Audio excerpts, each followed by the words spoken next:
This is some architectural dichroic glass. This is not fusible. These are stained glass textures.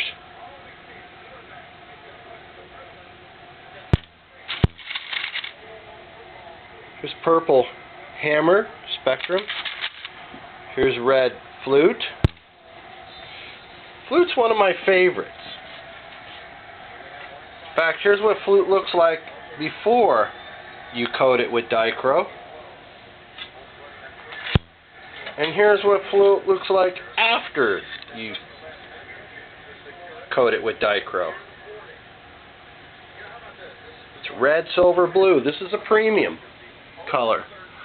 I'm raising it up to the light. If you want to get ahead in the stained glass industry like no one else can, my advice, add dichro, because there's nothing else that can be dichro.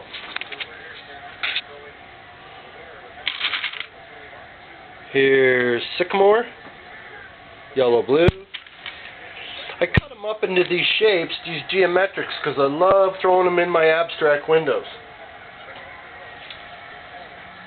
I'll cut them up into bigger sizes. Here's sycamore, yellow, blue. Here's a yellow, blue. Kind of dusty, haven't used these. This is yellow, blue. You get an idea. Or it's blue gold, I'm sorry. The other one was too. This is Baroque Spectrum Blue Gold. Here's some spotlight. I like using spotlight with the little dots. Here comes some purple Spectrum Hammer. Love that. So I'll pre-cut these up into various sizes and shapes. Getting ready to do some, in one of my other videos I talk about CBS Dichroic glass. Had some interesting questions as a result of that, so I thought I'd do a whole bunch of videos on that idea of dichroic glass. All kinds of ideas. This is some of my scraps. Scraps are still good, but you can't fuse them to anything.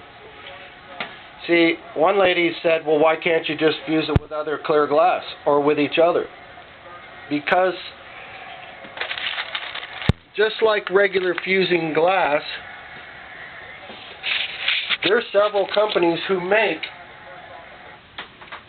clear glass.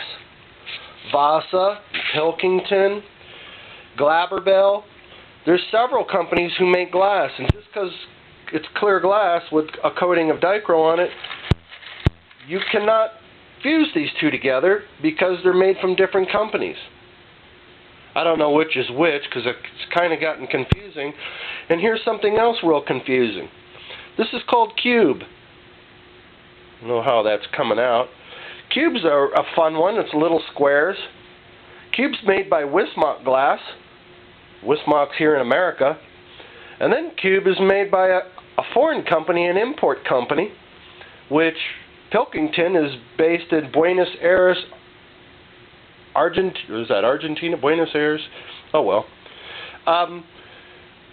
So you got two companies making the same texture. How are you going to tell them apart? And they very well could be two different coefficiencies because one's from Brazil and the other one's from America. Chances are very good that the components that made the glass are not the same. So you cannot just fuse clear to clear because you can't really fuse Kokomo glass to Ouroboros glass to Spectrum glass to Wismach glass to Chicago Art and yada yada yada any more than you can fuse clear to clear. So it's quite a confusing thing. That's why you need to really admire these people who are fusing, because they're keeping track of a lot of rules.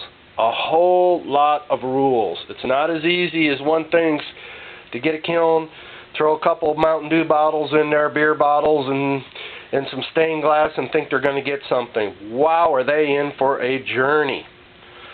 So anytime you know somebody fuses glass, sit down with them. Ask them what they know, because these people are dealing with a lot of knowledge. There's a lot of knowledge even represented in this box with all the colors, possibilities, and textures. By the way, this is something interesting. Not a lot of people know what dichroic is. It's not a glass. Dichroic is not a glass. It's metal oxides put on glass. And here's the big kicker. And I'll explain this more in another video. Dichroic could literally be put on anything glass. Let's simplify that. If you had a big punch bowl and 8 glasses, you could literally send it off to CBS and they'll coat it with dichroic as long as it'll fit in their chamber. What? That's weird, isn't it? I'll explain that fully on the next video. Anyway, wanted to give you an idea of some textures for the stained glass people. This stuff here doesn't have a lot of use. It's very expensive to have architectural stained glass textures coated with dichroic. You got to buy the glass from Ed Hoy or Delphi or wherever, have it shipped to you, and then you've got to prepare the sheet, have it made into a 19-inch circle. Let me grab one of my 19-inch circles down here. Here's a 19-inch circle right here. This is called balloons. Get an idea. 19 inches is, well, you know what a 19-inch circle looks like. That's balloons. That's put on float. So you've got to ship the glass to you, buy the glass, ship it to you. Then you got to cut it into a 19-inch circle, ship it off to CBS, and when they're done coating it, then they're going to ship it back to you. So you've paid the shipping 3 times. And that can be expensive. I live on the East Coast, almost to the waterline, and CBS is in California, so you're going to pay $1.50 to have that done, in other words. Anyway, this video is getting long, and I've got enough material to do quite a few videos, so let's do another video. Bye.